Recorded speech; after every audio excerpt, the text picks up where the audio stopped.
Top quality और consistent performance के लिए सिर्फ सिल्वर पंप्स। टॉप क्वालिटी और कंसिस्टेंट परफॉर्मेंस के लिए सिर्फ सिल्वर पंप्स, नाम याद रखना। गणपती उत्सवासाठी लाल परी अर्थात एसटी महामंडळ या ठिकाणी सज्ज झालेलं पाहायला मिळतं आहे।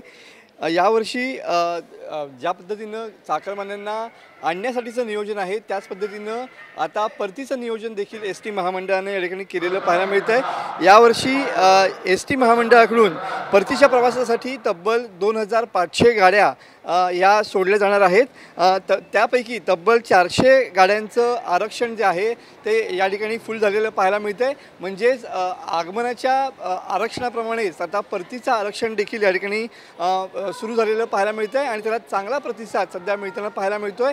400 एसटी गाड्यांचं आरक्षण गणेशोत्सवासाठी हे परतीच्या गाड्यांसाठी फुल झालेलं पाहायला मिळतंय।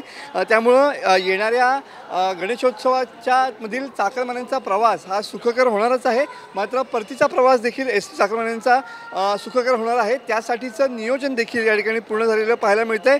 मुंबईतून यावर्षी चाकरमान्यांसाठी तब्बल 5000 गाड्या या कोकणात येणार आहेत। तर परतीच्या प्रवासासाठी एसटी महामंडळानं या ठिकाणी नियोजन केलेलं पाहायला मिळतंय। तब्बल 2500 गाड्या या ठिकाणी परतीच्या प्रवासासाठी असणार आहेत आणि त्यामुळेच या गाड्यांना सुद्धा एसटी प्रशासनाच्या माध्यमातून नियोजन केल्यानंतर त्याचा चांगला प्रतिसाद सध्या चाकरमान्यांकडून मिळताना पाहायला मिळतोय। कॅमेरामन समित गजनेसह मनोज जले, TV9 मराठी, रत्नागिरी।